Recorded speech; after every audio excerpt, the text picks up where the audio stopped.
When is a story more than just a story? When it's an allegory.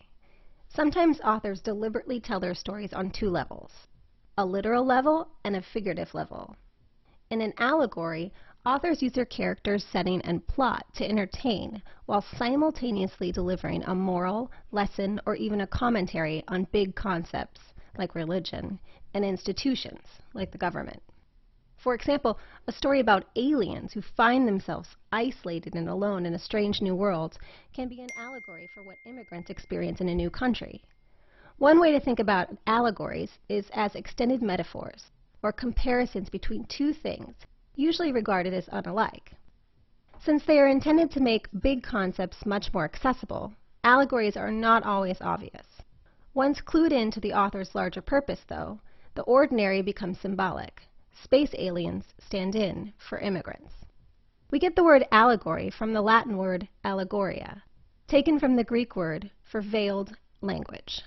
Think of an allegory as an umbrella term for stories with deeper meaning, stories that are more than stories. Some allegories are very heavily veiled and might require an English professor to explain them to you. Other allegories are fairly straightforward. A specific type of allegory, the fable, has been around for thousands of years as part of an oral storytelling tradition, present in all cultures. Fables use animals and objects as characters to tell a story and deliver a lesson. By using animals to represent humans, storytellers are able to indirectly criticize human behavior.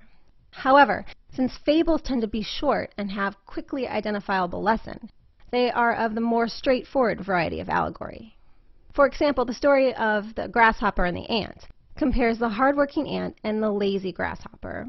The ant saves up food for the winter months while the grasshopper plays.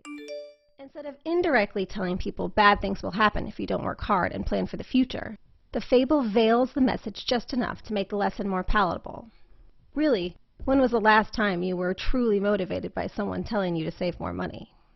The grasshopper and the ant is one of several well-known fables attributed to a Greek slave named Aesop, who lived around 600 BC.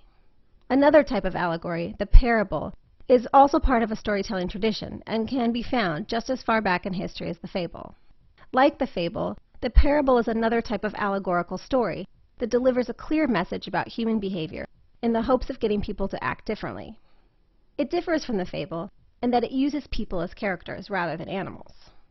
This makes the parable much more direct than the fable and the least veiled of all the allegories. Direct and with a clear moral or spiritual message, it is no surprise that parables are found in Christian, Islamic, and Jewish texts.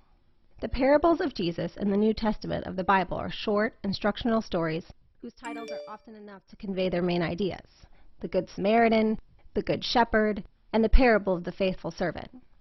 Unlike fables and parables, most allegories are much more veiled. These stories are longer and more complicated than the simple tales of the grasshopper and the ant, and the parable of the Good Samaritan. They often require some background knowledge and a willingness to see beyond the literal.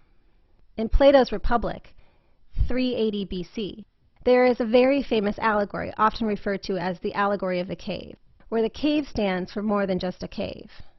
Instead, the cave is the setting for an extended metaphor about how a philosopher comes to see the world. Like people in a dark cave who never see anything but shadows on a wall, we are blind to how things really are. Philosophers, however, are able to see things outside the cave as they really are. Freed from the cave, their perception of the world is altered. Published in 1678, The Pilgrim's Progress is a book-length allegory written by British author John Bunyan. The story focuses on the journey of a character named Christian, who travels from his home to the celestial city, which is meant to represent heaven, obviously. With a main character named Christian, it isn't hard to see what religion we're talking about here. Along the way, Christian the Christian meets other characters with names like Faithful, Mercy, and Hopeful, and they travel through places like the Valley of the Shadow of Death. Subtle, right? An allegory is a literary device used to tell stories on two levels, the literal and the figurative. The literal level is the plot, characters, and setting. The figurative level is what these elements represent. For example, on a literal level, George Orwell's novella, Animal Farm, 1946, is about a group of animals who rise up against their human owners and form their own socialist government. From a figurative point of view, The animals represent members of the Soviet Communist Party, and the events of the story are a criticism of their behavior. Animal Farm is a fable, or a type of allegory that uses animals and other non-human characters to deliver a message, lesson, or commentary. Another type of allegory is the parable, which has only human characters, and is even more straightforward than the fable. Many allegories, like the Allegory of the Cave, are much more subtle and require some background knowledge to uncover their symbolic meaning.